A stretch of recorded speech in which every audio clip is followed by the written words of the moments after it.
That night, Blythe and I stayed up deep into the next morning, talking with Mimi, who curled up with a quilt in one of Agatha's overstuffed armchairs. The twins had woken up early and weren't nearly as surprised as the rest of us to see her. Then they returned to bed with Agatha and Mother, who made Mimi promise not to run off again without saying goodbye. "Tell us everything about Victor," Blythe requested eagerly, now that that the adults were asleep. Mimi sat forward in the chair. "Jane has already seen him. Do you remember, Jane?" "I did, and I told her so."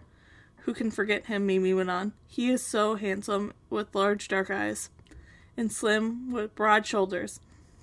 For some reason, Mr. Gunningham assumes he's Egyptian."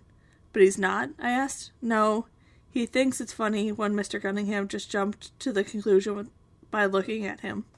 So he doesn't tell him otherwise. But Victor was born in England, and his ancestry is Italian."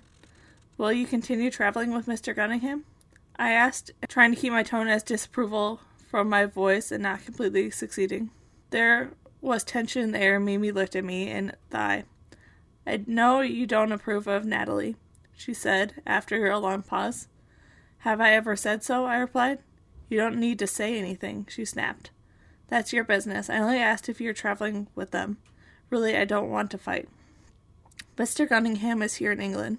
We left Natalie behind in Paris with her maid so she could see family and friends.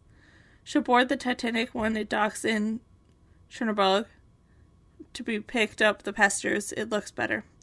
I scoffed. "Who do you think they're fooling? Everyone knows what's going on between them. There's a fortune and money involved. So Mr. Gunningham doesn't like to leave any proof of his wife's lawyers could get a hold of," Mimi explained evenly, as though it was merely a legal consideration. "When did you become so worldly?" I asked. She had changed, seemed older, more sophisticated, and I didn't like it. "I've been traveling the world for over half a year, Jane, and I have been with Natalie, who is a cabaret singer, and in Paris before she met Mr. Gunningham. So yes, I am worldlier than when I left. Don't think that's so bad." "Well, I do," I said, raising my voice. "You've been dazzled by Natalie and her crowd. You think that the way they live is all right because they're rich. I don't think they're happy or good. You've never used to care so much about money. What is it you think money will do for you?" "Ha," Blythe laughed. "What won't it do?" "I'm not talking to you," I snapped. "Money protects a person from the world," Mimi replied forcefully. "Why do you need protection from the world?" I demanded. "Why can't you get it through your head, Jane? Because I'm black." "No, you're not," Blythe insisted. "I am," Mimi shot back. "I have been to Europe and even to Northern Africa. I'm not like America. It's not like America. Although I did observe instances of racism in France, and other people of color are not second-class citizens everywhere in the world." "Then why are you worried about telling Victor about your background?" I asked. Mimi sighed deeply. "Because he wants to live in America, and so I don't want to talk about all this," Blythe said, instinctively, clasping her hands over her ears. They fought the Civil War before we were born. Slavery has ended, and everyone should be treated everyone else fairly." "You're as naive as Mother, Blythe," Mimi commented.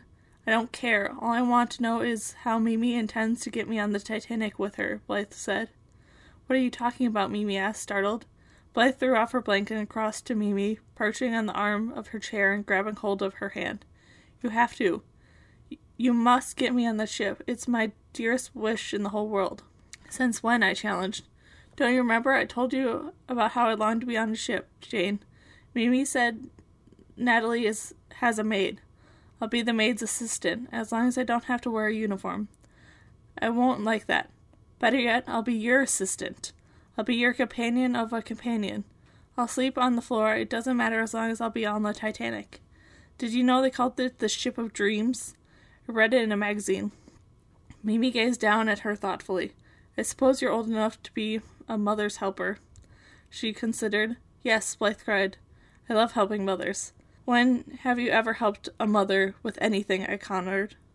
I help our mother. Ha, barely. You have to be probed and reminded just to pick up your petticoats off the bedroom floor. Well, this would be different, Blythe responded. I could do it. In France, I spoke to a woman who was very nice. We met at the ticket office of the White Star Line, there when I was picking up our tickets. She had been sent tickets for the liner La France, and when she learned of our 2 little girls, who would not be allowed to take meal with her and her husband, she changed the La France tickets to the ones on the Titanic. Her first-class ticket to the La France cost the same as the second-class tickets on the Titanic. That's nice, but what does that have to do with me? Blythe asked, touched impatiently. Mimi smiled. I'm getting to that, Juliet. That is her name. I asked if I knew any nanny who might want to take care of her 2 little girls for the duration of the trip because she is pregnant with the 3rd child.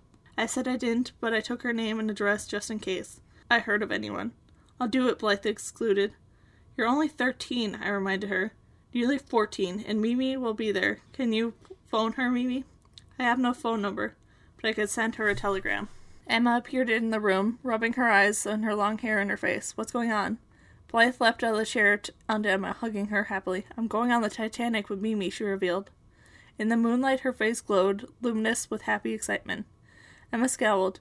We should all go home together on the boat we came over on. That's a great idea, I agreed. We can get Mimi a ticket. I don't want to be on that old tub, Blythe said. We should all go on the Titanic. We debated this for a half an hour, but clearly no one was going to change their minds.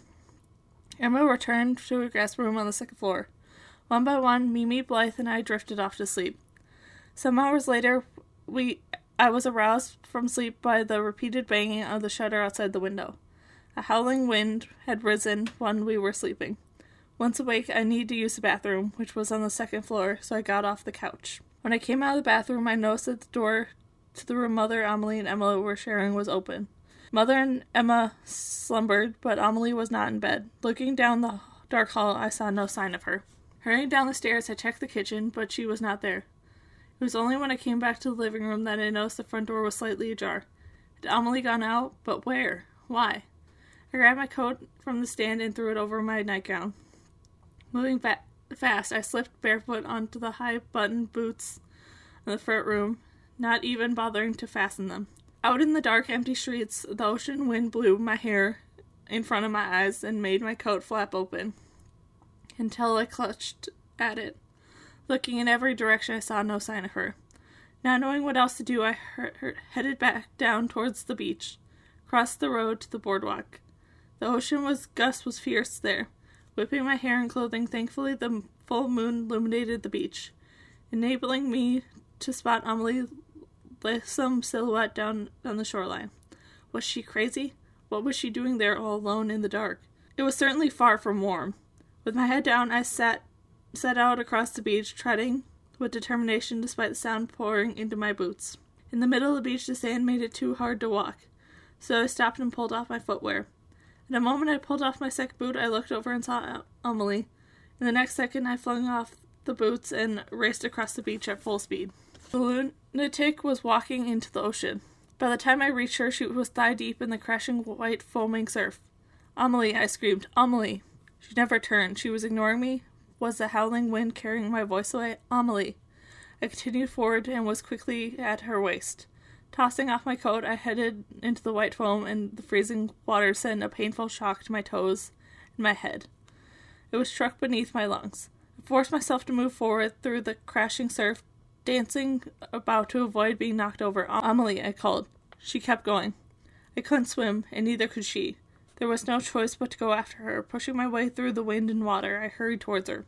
Amelie, you're going to get us killed, I shouted, desperate to get her attention. It was impossible to make headway in the winds, then the water pushing me back. Finally, I got close enough to yank her arm with physical strength I never experienced before. I pulled her back to the shore. She resisted my every step on the way, her back to me, pulling to go out to the sea. When we were near knee-high, I pushed her forward so hard she fell down. I stumbled onto her, falling into the frigid water. Amelie, what are you doing? I screamed. A freezing wave hit us both in the face. When I shook off the water, I really saw Amelie up close the first time in the night. Her eyes were wide, and she was gazed at me without recognition. The sound of a voice crying out made me turn to the shore. Blythe was there, in her nightgown, jumping and waving her arms. Mimi was racing down the beach, blankets bundled in her arms. The next minute, Blythe was crashing through the surf towards us. "Help me get her up," I commanded. Together we were able to get her out of the water. Mimi met us with the wool blankets opened wide and in folded fists, Amelie, them, and then me. My teeth chattered uncontrollably, yet Amelie was strangely serene. She's sleepwalking again, Blythe realized as Mimi spread the blankets over my shoulders. "Why does she do it?" Mimi asked. She shook Amelie. "Wake up," she shouted. "Wake up." "Don't do that," I said. Amelie blinked hard and then began to cry. "Are you awake, Amelie?" I asked. She nodded as tears streamed from her eyes. "Why are you crying?" I asked, though I knew she wouldn't answer me.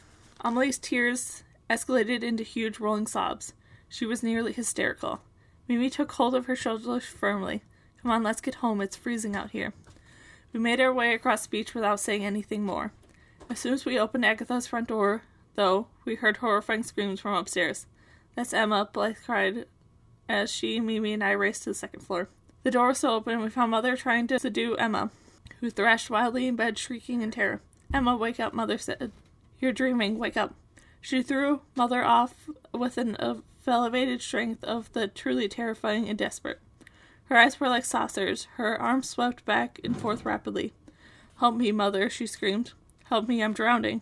"You're not drowning, Emma," Mother yelled. "I'm here. You're dreaming." Agatha bolted into the room, mud pack and sleep bound on and on. "Who's drowning? What's happening?" "Emma's having a nightmare," I told her. "A waking nightmare," Blythe added. "Oh, the night terrors," Agatha said. Amelie came to the room, dripping water everywhere, wasn't sure if she was awake or asleep. Only then did Mother and Agatha look at us closely. "You're wet," Mother cried, aghast. "Where have you been?" Before I could answer, Amelie got into bed and put her arms around the frantic Emma. Like a blind person, Emma felt her wet hair and wet face and slowly seemed soothed. "We have to get her out of the wet nightgown," Agatha said, but Mother held her hand to stop her.